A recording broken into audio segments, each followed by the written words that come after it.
नमस्कार दोस्तों। डेट आज की 10 जून 2026 है। स्वागत है आपका एटोरियल डिस्कशन में। आज 3 इश्यूज हम डिस्कस करेंगे। सबसे पहले आर्टिकल हम डिस्कस करेंगे फ्री ट्रेड एग्रीमेंट्स से संबंधित इकोनॉमी का आर्टिकल है। दूसरा आर्टिकल आज हम डिस्कस करेंगे इंडियन यूथ की क्राइसिस ऑफ मोबिलिटी से संबंधित। इंडियन यूथ जो है वो क्राइसिस ऑफ एस्पायरेशन से नहीं जूझ रहा है, वो क्राइसिस ऑफ मोबिलिटी से जूझ रहा है। फिर तीसरा आर्टिकल द हिंदू का, ये इंडिया म्यांमार रिलेशंस से संबंधित हम डिस्कस करेंगे। चलिए डिस्कशन स्टार्ट करते हैं। और स्टार्ट करने से पहले ये टेलीग्राम चैनल देख लीजिए जहां से आप जहां से आप पीडीएफ डाउनलोड कर सकते हो। अब चलिए स्टार्ट करते हैं हमारी आज के डिस्कशन में। फर्स्ट इंपोर्टेंट आर्टिकल, इंडिया ने जो फ्री ट्रेड एग्रीमेंट्स साइन किए हैं ना, उनका क्या रिजल्ट निकल के आ रहा है, इंडिया को क्या ठीक करने की आवश्यकता है। अपना सिलेबस में जीएस पेपर सेकंड के इस टॉपिक से आर्टिकल को रिलेट कर सकते हो। देखो, सबसे पहले फ्री ट्रेड एग्रीमेंट का मतलब तो आपको पता ही होगा। जब दो देश फ्री ट्रेड एग्रीमेंट आपस में साइन करते हैं ना, तो वो देखो टैरिफ को यानी कस्टम ड्यूटी को या तो जीरो कर देते हैं या बहुत ही कम कर देते हैं। समझ गए। अब इंडिया ने ना पिछले काफी समय में ना बहुत सारे फ्री ट्रेड एग्रीमेंट्स साइन किए हैं। 1 जून से ओमान के साथ में जो हमने फ्री ट्रेड एग्रीमेंट साइन किया है वो भी इंप्लीमेंट होना स्टार्ट हो गया। ये कंटेक्स्ट है।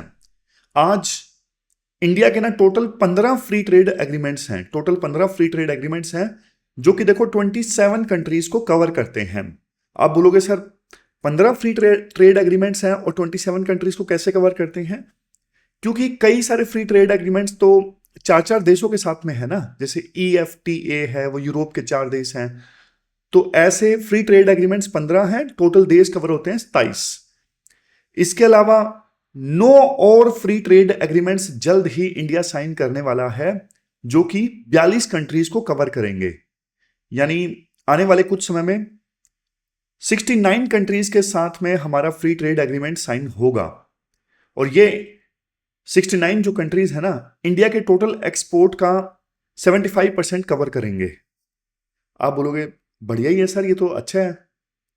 ऐसा लगता है कि हाँ, हमारे देश की इकोनॉमी बहुत तेजी से ग्रो करेगी। इतने सारे फ्री ट्रेड एग्रीमेंट्स, हमारा माल आसानी से जा सकेगा उन देशों में। लेकिन यार रियलिटी कुछ अलग है। चैलेंजेस हैं फ्री ट्रेड एग्रीमेंट्स के साइन होने से। चैलेंजेस क्या है? अच्छा, ये ट्रेड डेफिसिट का मतलब तो आपको पता ही होगा। जब हम किसी देश को ना एक्सपोर्ट कम करते हैं बल्कि उस देश से हम इंपोर्ट ज्यादा करते हैं, तो ये होता है ट्रेड डेफिसिट।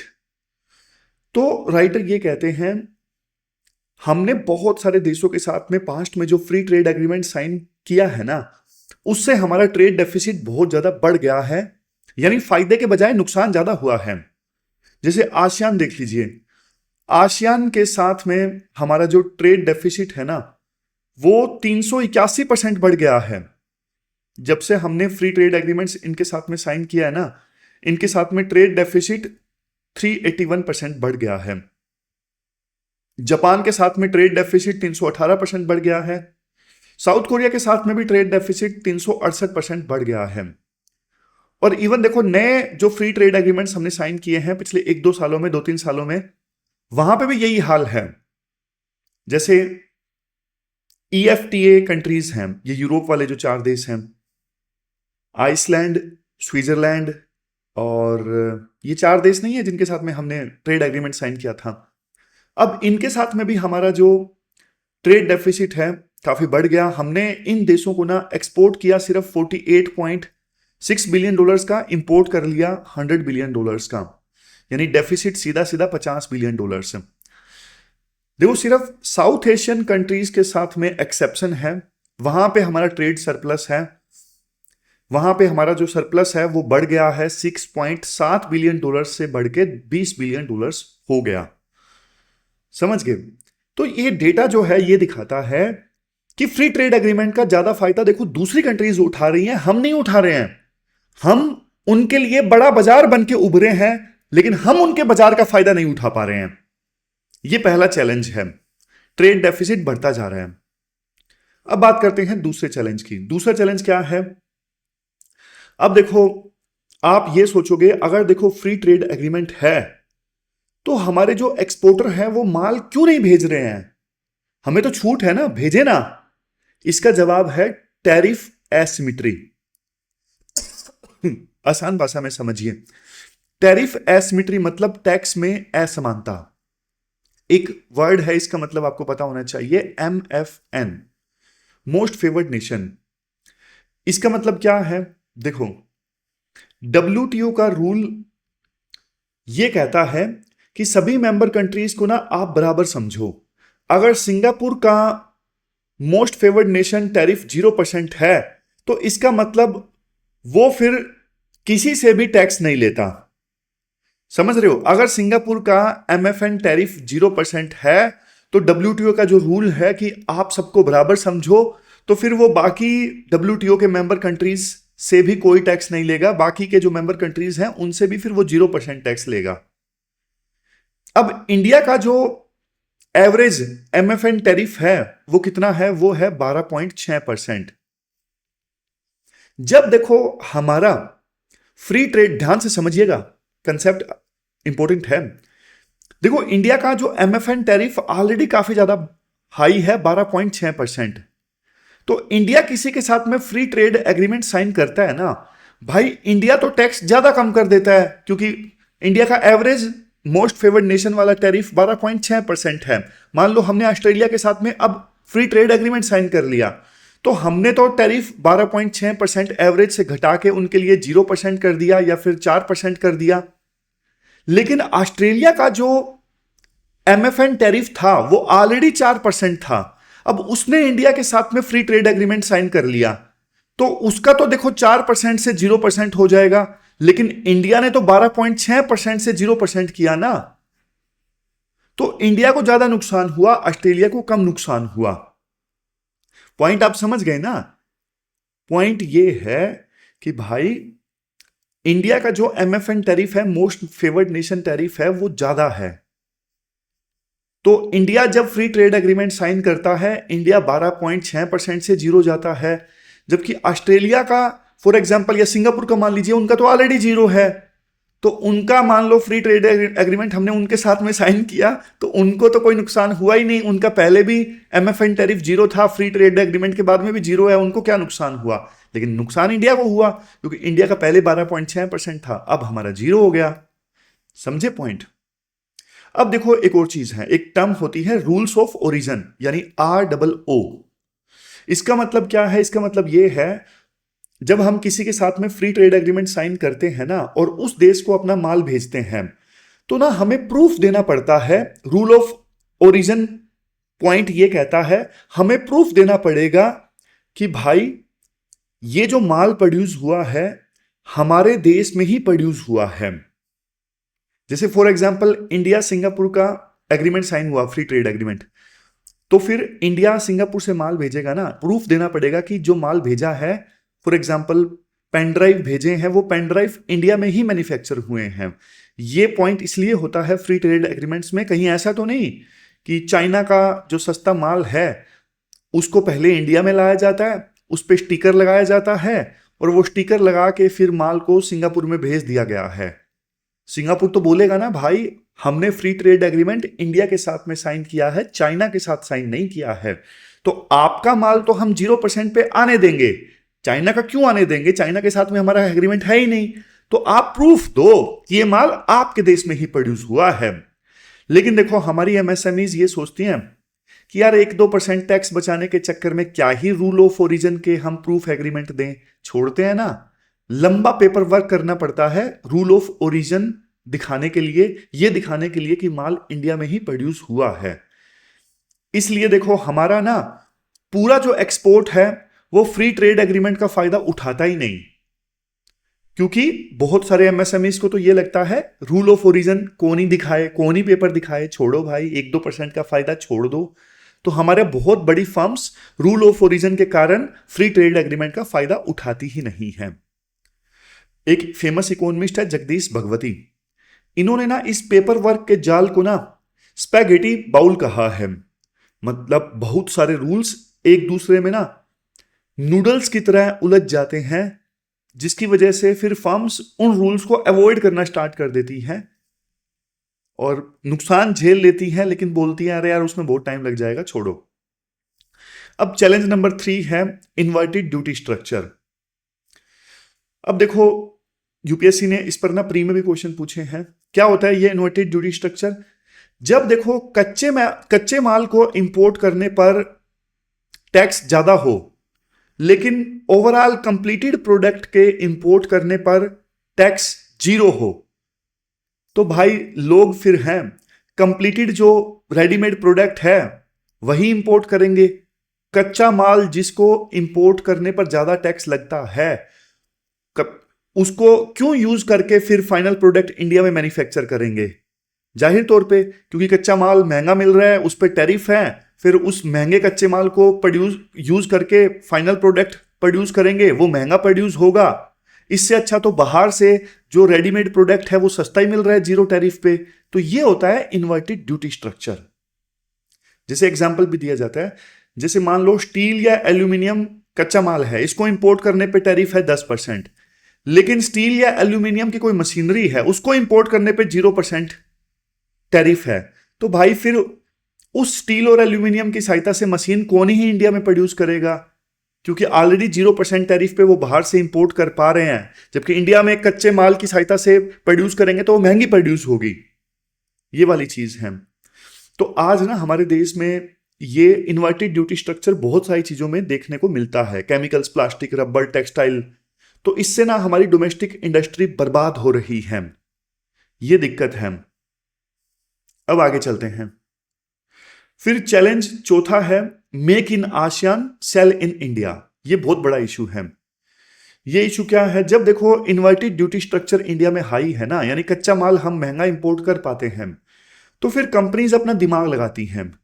मान लो एक इंडियन कंपनी को मशीन बनानी है, वो ये सोचेगी अगर मैं उस मशीन बनाने की फैक्ट्री को इंडिया में लगाऊंगी तो भाई इंडिया में लगाने से तो कच्चा माल महंगा मिलेगा, क्यों ना उस फैक्ट्री को मैं किसी आसियान कंट्री में लगाऊं, वहां पे मुझे कच्चा माल सस्ता मिल जाएगा और फिर कच्चा माल की सहायता से मैं फाइनल प्रोडक्ट प्रोड्यूस करके इंडिया में बेच पाऊंगी।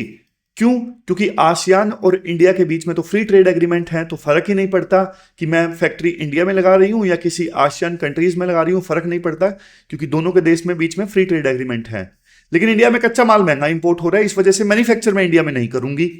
तो मैन्युफैक्चर इंडिया में नहीं करेंगी, किसी आसियान कंट्रीज में करेंगी, तो भाई सारी फर्म्स तो इंडिया छोड़ छोड़ के आसियान कंट्रीज में चली गई, इंडिया को तो नुकसान हो गया। ये दिक्कत है, इंडिया में मैन्युफैक्चर ही नहीं कर रही हैं फर्म्स, उठा के ले जाती हैं आसियान कंट्री में। फिर लास्ट में सॉल्यूशंस की बात की जाती है, सरकार को क्या करना चाहिए। सबसे पहले टैरिफ अलाइनमेंट, कच्चे माल पे भाई इंपोर्ट टैक्स कम करो, इन्वर्टेड ड्यूटी स्ट्रक्चर ठीक करो। दूसरा एफटीए रीनेगोशिएशन, पुराने जो एफटीएज है ना जैसे आसियान के साथ में है, इसको रीनेगोशिएट करो। गवर्नमेंट अभी ये फिलहाल कर रही है। एमएसएमई कंप्लायंस सपोर्ट, एक्सपोर्टर्स का जो पेपर वर्क है वो कम करो। एमएसएमईज का जो कंप्लायंस बर्डन है, उनको जो रूल्स रेगुलेशंस फॉलो करने पड़ते हैं वो कम करो, ताकि छोटी छोटी एमएसएमईज फ्री ट्रेड एग्रीमेंट का फायदा उठा सकें। फिर पीएलआई स्कीम्स इंटीग्रेशन, जो प्रोडक्शन लिंक्ड इंसेंटिव स्कीम है ना, उनको आप फ्री ट्रेड एग्रीमेंट की स्ट्रेटजी से जोड़ो, ताकि हमारे देश में मैन्युफैक्चरिंग हो और हमारे देश में जो मैन्युफैक्चरिंग हो वो फ्री ट्रेड एग्रीमेंट्स का फायदा उठा सके। तो ये 4 पॉइंट्स हैं, ये कीवर्ड्स हैं जो आप यूज कर सकते हो। Tariff asymmetry, inverted duty structure, spaghetti, bowl effect, ये सब ये कुछ प्रीलिम के लिए इंपॉर्टेंट फैक्ट्स हैं जिन पे क्वेश्चन पूछा जा सकता है। ये पहले कुछ आसान क्वेश्चन यूपीएससी ने पूछे थे 2016 में, 17 में। आजकल इतने आसान क्वेश्चन यूपीएससी नहीं पूछ रही है। ये मेंस का प्रैक्टिस क्वेश्चन है जो आपको अटेम्प्ट करना है। आज का क्वेश्चन नंबर 1 है। चलते हैं आगे। इसके बाद नेक्स्ट आर्टिकल देखो, फिर से इंडियन एक्सप्रेस का है। The question India's young are asking why work hard. India के युवा लोग क्वेश्चन पूछ रहे हैं कि मेहनत क्यों करें। आप सिलेबस में देखो जीएस पेपर 1 के इस टॉपिक से आर्टिकल को रिलेट कर सकते हो। Even GS paper 2, GS paper 3 में भी इस आर्टिकल के पॉइंट्स का यूज है। आज देखो आप अखबार उठा के देखिए, आपको मिलेंगे स्टूडेंट्स जो हैं वो पेपर लीक और रिक्रूटमेंट डिलेज के खिलाफ में लगातार प्रदर्शन कर रहे हैं। यंग जो ग्रेजुएट्स हैं वो डिग्री लेके बैठे हैं लेकिन क्वालिटी जॉब मार्केट में नहीं है। किसान अपनी फसल के दाम की श्योरिटी मांग रहे हैं कि ये फसल हम उगाने जा रहे हैं कि इसके उचित दाम हमें मिलेंगे, लेकिन मार्केट अनसर्टेन है। इवन जो फैमिलीज हैं वो भी देखो इन्फ्लेशन के बोझ के तले जो हैं दबी हुई हैं। अब देखो बाहर से आप देखोगे तो आपको लगेगा कि यार ये अलग अलग प्रॉब्लम्स हैं, एजुकेशन मिनिस्ट्री की प्रॉब्लम है, एग्रीकल्चर मिनिस्ट्री की प्रॉब्लम है, फाइनेंस मिनिस्ट्री की प्रॉब्लम है। लेकिन आप देखो यूपीएससी एस्पायरेंट हो, आप चीजों को कनेक्ट करोगे, देखो मिला के देखोगे ना इन प्रॉब्लम्स को, तो आपको ये लगेगा कि ना ये सारी जो परेशानियां हैं एक ही बीमारी की सिम्टम है। और वो बीमारी क्या है? वो बीमारी है crisis of mobility. Crisis of mobility आसान भाषा में आपको बताता हूं। देखो अक्सर लोग ये कहते हैं कि हमारे देश के युवा लोगों में ना कुछ बनने की चाहत नहीं है, एस्पायरेशन नहीं है। हमारे देश के जो यूथ हैं वो एम्बिशियस नहीं है। लेकिन देखो ये झूठ है। इंडिया में देखो ऐसा बिल्कुल नहीं है। इंडिया में ना क्राइसिस ऑफ एस्पायरेशन नहीं है। भारत के युवा लोग हाईली एम्बिशियस हैं, लेकिन हमारे यहां पे ना क्राइसिस ऑफ मोबिलिटी है। इसका क्या मतलब है? इसका मतलब देखो ये, जब आप मेहनत करते हैं ना तो आपका जो सोशल और इकोनॉमिक स्टेटस है ना, मेहनत करने के बावजूद ऊपर नहीं उठता। जो गरीब का बेटा है, पढ़ लिख कर भी वो गरीब ही रह जाए, तो ये क्या है? ये क्राइसिस ऑफ मोबिलिटी है। इंडिया आज क्राइसिस ऑफ एस्पायरेशन से नहीं जूझ रहा, आज इंडिया जूझ रहा है क्राइसिस ऑफ मोबिलिटी से। ये कीवर्ड्स आप इस्तेमाल करिएगा आंसर में। थोड़ा सा देखो इतिहास में चलो आप।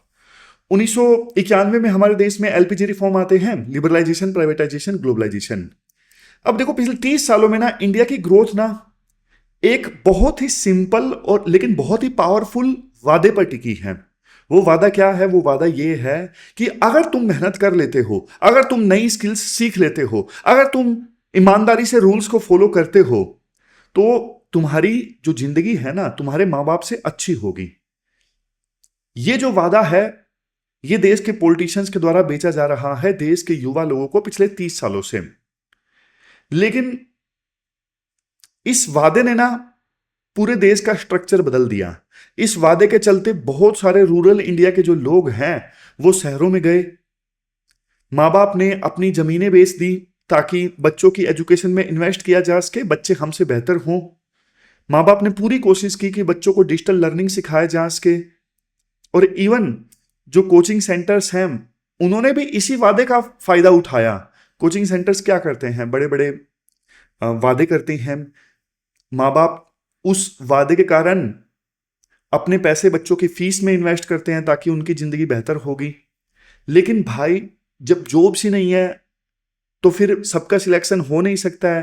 जैसे जेई नीट है, जेई नीट में सबका सिलेक्शन नहीं होता, सीट्स कम है। यूपीएससी में कितने लोग तैयारी करते हैं? सिलेक्शन सिर्फ 1000 का, और आईएएस तो उससे भी कम 180। तो ये कड़वी सच्चाई है। एस्पायरेशन यानी कुछ बनने की चाहत देश के युवा लोगों में बहुत ज्यादा है, लेकिन फिर भी वो मेहनत के बावजूद ऊपर नहीं उठ पा रहे हैं। अब आप एक चीज देखिए, राइटर कहते हैं जब देखो देश के युवा लोगों में एस्पायरेशंस है ना, एस्पायरेशन से बनती है एक्सपेक्टेशन। कुछ बनने की चाहत है तो उम्मीद भी फिर हो जाती है। लेकिन भाई मेहनत करने के बावजूद फिर मान लो पेपर लीक हो गया तो फिर वो एक्सपेक्टेशन टूटती है। समझ रहे हो? मतलब सिस्टम के डिजाइन में ही ऐसी रुकावटें हैं जो लोगों को ना आगे बढ़ने से रोक रही हैं। जब सिस्टम देखो उम्मीदों पे खरा नहीं उतरता ना, तो लोगों के अंदर ना गुस्सा बहुत ज्यादा बढ़ जाता है, एंजाइटी हो जाती है, फ्रस्ट्रेट हो जाते हैं लोग। वही तो हो रहा है। इतने सारे प्रोटेस्ट हाल फिलहाल में हुए हैं, ये उसी का नतीजा है। लोगों में एस्पायरेशंस हैं, मेहनत करते हैं, एक्सपेक्टेशन हो जाती है, लेकिन फिर सिस्टम खराब है, सिफारिशें चलती हैं बहुत सारी जगहों पे, तो पेपर लीक हो जाता है, करप्शन हो जाता है, नेपोटिज्म हो जाता है। फिर लोगों का जो गुस्सा है वो उतरता है, प्रोटेस्ट के तौर पे फ्रस्ट्रेट हो जाते हैं लोग। यही सब आज के समय में देखने को मिल रहा है। समझ गए? हमारे देश में देखो यार, जो कॉम्पिटिटिव एग्जाम्स है ना, ये सिर्फ एक एग्जाम नहीं है, टेस्ट नहीं है। ये बहुत सारे लोगों के लिए ना एक गेटवे है सोशल मोबिलिटी का, कि एग्जाम क्लियर किया तो गरीबी से बाहर आएंगे, गरीबी से बाहर आने का दरवाजा है। लेकिन मान लो 3 साल पेपर डिले हो गया, तो वो डिले सिर्फ एक एग्जाम नहीं हुआ, एक गरीब परिवार का जो सपना है वो 3 साल तक डिले हो गया, और उनका जो फिर भरोसा है सिस्टम के ऊपर टूट जाता है। उन्हें लगता है पूरा सिस्टम जो है वो अनफेयर है, और इसी से फिर यूथ जो है वो टूट जाते हैं। अब आप जॉबलेस ग्रोथ का पॉइंट देखिए। इकोनॉमिक सर्वे देखो ये कहता है जीडीपी 7% से ग्रो कर रही है, 7% से जीडीपी ग्रो कर रही है। लेकिन आप मुझे एक बात बताओ, एक आम आदमी इकोनॉमी को जीडीपी ग्रोथ रेट से नहीं देखता, वो जॉब से देखता है। वो देखता है कि मुझे इज्जतदार जॉब मिल रही है कि नहीं मिल रही है, क्या मैं अपनी फैमिली को सपोर्ट कर पा रहा हूं इस बढ़ती इकोनॉमी में या नहीं कर पा रहा हूं, क्या मेरा जो फ्यूचर है पहले से ज्यादा सिक्योर है या नहीं है। ये सब देखता है एक आम परिवार। वो ये नहीं देखता जीडीपी 7% से ग्रो कर रही है, वो ये देखता मेरे लिए क्या हुआ। लेकिन देखो, जब जीडीपी बढ़ती है, जॉब्स नहीं बनती, तो इसे इकोनॉमी में बोलते हैं जॉबलेस ग्रोथ। आईएलओ की ना, इंटरनेशनल लेबर ऑर्गेनाइजेशन की 2024 की रिपोर्ट कहती है कि इंडिया के टोटल अनएम्प्लॉयड लोगों में से ना 83% तो युवा लोग हैं। समझ गए? तो लोग ना पैसिमिस्टिक नहीं है, लोग अनसर्टेन है। ऐसा नहीं कि लोग निराशावादी हैं, लोग अनसर्टेन हैं। जब देखो एस्पायरेशन है और अनिश्चितता बहुत ज्यादा है, तो भाई इसी से फिर प्रोटेस्ट होते हैं। फिर एक बहुत पावरफुल पॉइंट राइटर के द्वारा दिया जाता है, institutional integrity as national infrastructure. देखो, आप इस पॉइंट को ना एथिक्स में भी यूज करना है, ऐसे में भी आप यूज कर सकते हो। जब हम इंफ्रास्ट्रक्चर वर्ड सुनते हैं तो हमारे दिमाग में क्या आता है? रोड आती है, हाईवे आता है, एयरपोर्ट, 5G, ये सब आता है। अब सरकार देखो इन पर तो लाखों करोड़ रुपए खर्च करती है, लेकिन मैं एक सिंपल क्वेश्चन आपसे पूछता हूं कि इंस्टीट्यूशंस पे सरकार उतना तवज्जो दे रही है कि नहीं दे रही है? जैसे एनटीए है, एनटीए को मजबूत बनाने में सरकार ने ध्यान दिया? बिल्कुल नहीं दिया। तभी तो ये इस प्रकार से लीक हो रहे हैं। समझ गए? मतलब ईमानदारी में भरोसा, ये भी देखो एक ना नेशनल इंफ्रास्ट्रक्चर है। आप मानो या ना मानो, लोगों के अंदर वैल्यूज होना, ये एक नेशनल इंफ्रास्ट्रक्चर है। लेकिन इस चीज पे कोई ध्यान नहीं दे रहा है, हर तरफ करप्शन। मुझे तो यार, मैं सच्ची बता रहा हूं, मेरा इंटरनेट खोलने का मन नहीं करता। जहां पे देखो वहां पे कोई करप्शन लेता पकड़ा गया, पुलिस वाले बदसलूकी कर रहे हैं, आईएएस ऑफिसर पकड़ा गया रिश्वत लेते। मुझे फिर वो बात याद आती है, एंशियंट हिस्ट्री में एक बात लिखी हुई है, वो बात याद आती है। वो बात देखो, बहुत ज्यादा पहले मैं उस बात को बहुत ज्यादा गलत मानता था, बहुत ज्यादा, कि ये इंडियंस के बारे में क्यों लिखा हुआ है। पता नहीं कौन से वो वाइसरॉय थे, कॉर्नवालिस थे या कौन से थे, जिन्होंने इंडियंस के बारे में बोला था कि हर एक करप्ट है, गिवन ए चांस। लेकिन देखो, मैं तो ऑप्टिमिस्टिक हूं। मुझे लगता है कि यार आजकल ना इंटरनेट के जमाने में चीजें रिपोर्ट ज्यादा हो रही हैं, इसलिए लगता है कि हर जगह करप्शन है। बट पहले से चीजें ठीक हो रही हैं। मुझे तो ऐसा भी लगता है कि आजकल हर जगह ऐसा देखने को मिलता है, क्योंकि चीजें रिपोर्ट ज्यादा हो रही हैं। रिपोर्ट ज्यादा हो रही हैं क्योंकि इंटरनेट है, और इंटरनेट के चलते लोग वायरल भी जानबूझ के ऐसी चीजों को ज्यादा करते हैं क्योंकि व्यूज आते हैं। ये एक अलग एंगल है। आप बताइएगा आपकी क्या राय है। फिर राइटर देखो ये बोलते हैं कि ना, अब जैसे लोगों का सिस्टम के अंदर ट्रस्ट, ये भी एक नेशनल इंफ्रास्ट्रक्चर है, बट लोगों का ना आज के समय में ट्रस्ट धीरे धीरे टूट रहा है। यूपीएससी में, एसएससी में, एनटीए में, स्टेट पीएससी में, इनको भाई पूरी तरह से आपको ट्रांसपेरेंट बनाना होगा ताकि लोगों का जो ट्रस्ट है इनमें जगे। इंस्टीट्यूशंस पे, वैल्यूज पे, ट्रस्ट पे सरकार को खर्चा करना पड़ेगा। ये जो 2024 में एक्ट आया था पब्लिक एग्जामिनेशंस को फेयर बनाने के लिए, इसको बढ़िया से इंप्लीमेंट करो। डिजिटल सर्विलेंस होनी चाहिए, रैंडम पेपर सेट होने चाहिए, बायोमेट्रिक वेरिफिकेशन होनी चाहिए एग्जाम सेंटर पे। और हर एक पॉलिसी आप बनाते हो ना, उसको आप एम्प्लॉयमेंट के लेंस से देखो कि क्या इस पॉलिसी से क्वालिटी जॉब जनरेट होंगी। लेबर इंटेंसिव सेक्टर को आप ज्यादा प्रायोरिटाइज करो, टेक्सटाइल, लेदर, एमएसएमई, इन सबको। जीडीपी मत देखो, इंडिया कितनी जीडीपी से ग्रो कर रहा है, कितने परसेंट से। आप एम्प्लॉयमेंट इंटेंसिटी इंडेक्स देखो, एम्प्लॉयमेंट कितनी जनरेट हो रही है। फिर इकोनॉमिक सिक्योरिटी को रीबिल्ड करो, अनसर्टेनिटी जो है सिस्टम में उसे कम करो। जैसे ये जो स्कीम्स है ना, आयुष्मान भारत, पीएम फसल बीमा योजना, स्किल मिशन प्रोग्राम, भाई ये प्रोग्राम अच्छी इंटेंशन से सरकार ने स्टार्ट किए, लेकिन वही वाली बात है, इंप्लीमेंटेशन पुअर है। आयुष्मान भारत के बारे में कितना करप्शन सामने आता है कि लोग डॉक्टर्स के साथ में सेटिंग कर लेते हैं, हॉस्पिटल में एडमिट हो जाते हैं, सरकार से पैसा मिलता है, हॉस्पिटल और वो आधा आधा बांट लेते हैं पेशेंट जो कभी बीमार हुआ ही नहीं था। कितना बड़ा फ्रॉड सामने आया था। तो हेल्थ इंश्योरेंस, क्रॉप इंश्योरेंस, ये सब चीजें आप दो अच्छे से जनता को, ताकि उनका फ्यूचर अनसर्टेन ना हो। और लोग देखो मुश्किल हालातों से लड़ सकते हैं, लेकिन वो अनसर्टेनिटी यानी अनिश्चितता का वातावरण नहीं सहन कर सकते। फिर राइटर बोलते हैं देखो डेमोग्राफिक डिविडेंड हमारे पक्ष में है, युवा लोग हैं देश में, लेकिन इसका फायदा हम तभी उठा सकते हैं जब चार चीजों पे ध्यान दिया जाए: education, skill, health, jobs. Education मतलब सबके लिए क्वालिटी एजुकेशन, ना कि सिर्फ एलिट्स के लिए।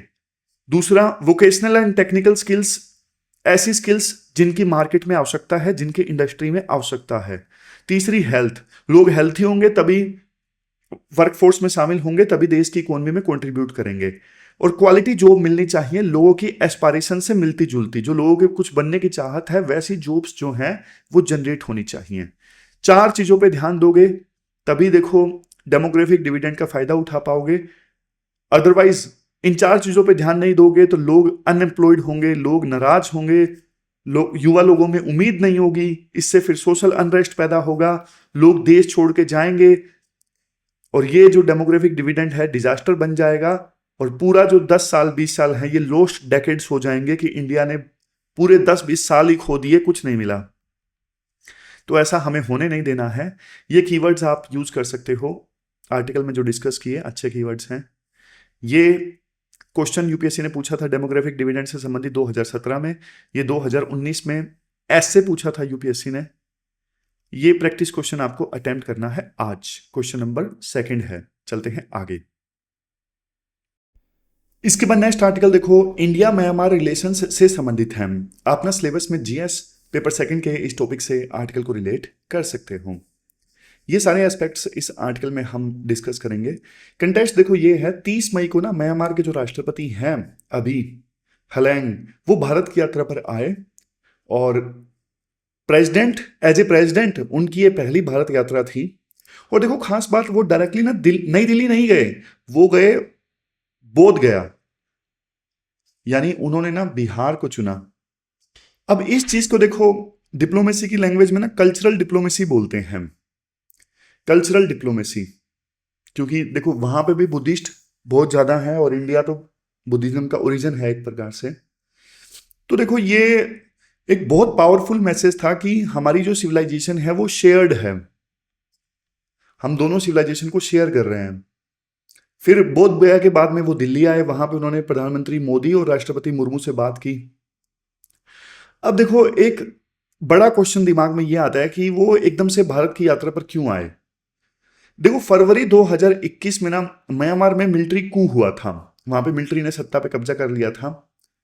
अब जो वहां की उस समय की सबसे बड़ी लीडर हैं सू की, उनको जेल भेज दिया गया था जब कब्जा हुआ था सत्ता पर मिलिट्री का। पूरी दुनिया इस मिलिट्री एक्शन के खिलाफ थी। वेस्टर्न कंट्रीज ने म्यांमार पे भारी भरकम सैंक्शंस लगा दिए, प्रतिबंध लगा दिए। म्यांमार पूरी तरह से आइसोलेट हो गया था इंटरनेशनल स्टेज पे।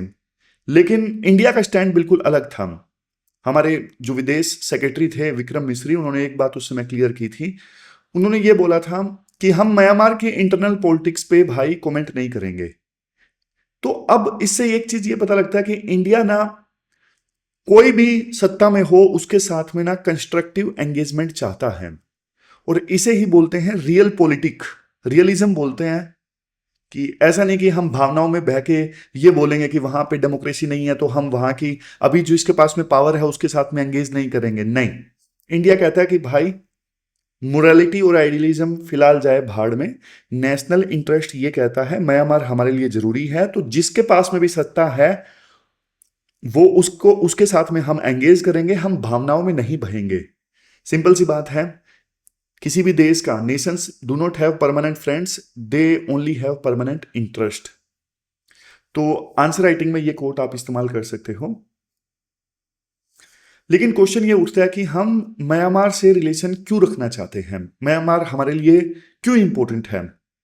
सबसे पहले देखो म्यांमार मैप देखो, म्यांमार ना एक प्रकार से इंडिया के लिए ना साउथ एशिया का गेटवे है। साउथ एशिया के साथ में एंगेज करने के लिए दरवाजा है म्यांमार। हमारी जो एक्ट ईस्ट पॉलिसी है ना, ईस्ट के साथ में एंगेज करने के लिए, उसका भी सबसे इंपॉर्टेंट पिलर है म्यांमार। इनके साथ में हमारा बॉर्डर कितना लगता है? 1643 किलोमीटर का बॉर्डर लगता है म्यांमार के साथ में। 4 स्टेट्स जुड़ते हैं, मिजोरम, मणिपुर, नागालैंड और अरुणाचल। अगर देखो म्यांमार में इंस्टेबिलिटी होती है ना, तो नॉर्थ ईस्ट में भी फिर खतरा आता है। और दूसरी बड़ी प्रॉब्लम फिर चाइना का फैक्टर है। जब देखो वेस्टर्न कंट्रीज ने म्यांमार का बाइकआउट किया ना, तो चाइना ने वहां पे अपना होल्ड बना लिया। चाइना ने वहां पे खूब पैसे खर्च किए। चाइना ने म्यांमार की मिलिट्री गवर्नमेंट को खूब हथियार दिए और इवन डिप्लोमेटिक कवर भी प्रोवाइड किया। डिप्लोमेसी में भी मदद प्रोवाइड की चाइना ने म्यांमार की। लेकिन देखो इंडिया अब यह बर्दाश्त नहीं कर सकता कि हमारा जो पड़ोसी देश है म्यांमार, वहां पे चाइना का पूरी तरह से दबदबा हो जाए। समझ गए? ये तो एक प्रकार से खुद को दी हुई चोट के समान होगा अगर हम म्यांमार का जो ग्राउंड है खुला चाइना के लिए छोड़ देते हैं तो इसलिए इंडिया ने प्राग्मेटिज्म दिखाया और म्यांमार में जिसके पास भी सत्ता है उसके साथ में कंस्ट्रक्टिवली एंगेज किया। अब देखो राइटर बोलते हैं हमारे ना म्यांमार में 2 बहुत जबरदस्त कनेक्टिविटी प्रोजेक्ट चल रहे हैं। पहला है Kaladan multi modal transit project. Multi modal का सिंपल मतलब क्या है? मल्टी मॉडल का सिंपल मतलब है जिसमें ट्रांसपोर्ट के ना एक से ज्यादा जो मोड्स हैं वो यूज हों। तो इस कलादान मल्टी मॉडल प्रोजेक्ट में जो कोलकाता को आइजोल से जोड़ता है, बीच में बांग्लादेश आ जाता है तो इसलिए ये जोड़ता है। इसमें ट्रांसपोर्ट के कई सारे मोड्स यूज हैं। सी भी यूज है, रिवर भी यूज है, रोड भी यूज है। आप ये प्रोजेक्ट देखिए पूरा। कोलकाता से ये प्रोजेक्ट स्टार्ट कहां से होता है? कोलकाता पोर्ट से स्टार्ट होता है। सी रूट जाता है सितवे तक, म्यांमार में सितवे तक। सितवे से लेके पलेटवा तक क्या है? रिवर है। फिर पलेटवा में रिवर खत्म हो जाती है और पलेटवा से जोरिनपुई तक रोड है। फिर आगे तो इंडिया है। इंडिया में तो रोड आसानी से हमने बनाई ली है। लेकिन म्यांमार में ये जो रोड है ना, ये नहीं बन पा रही है। क्यों नहीं बन पा रही है?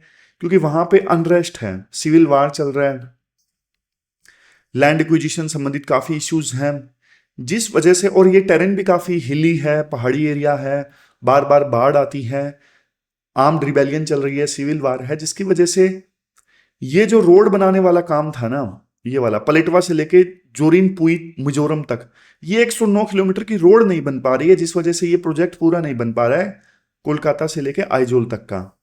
तो Kaladan multi modal transport project अभी कंप्लीट नहीं हुआ है। समझ गए?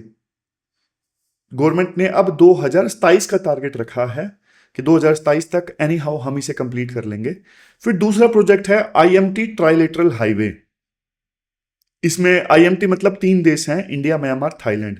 ये यहां से स्टार्ट होके म्यांमार से होते हुए थिम्पू यहां तक जाता है, थाईलैंड में जाता है, माएसोत तक।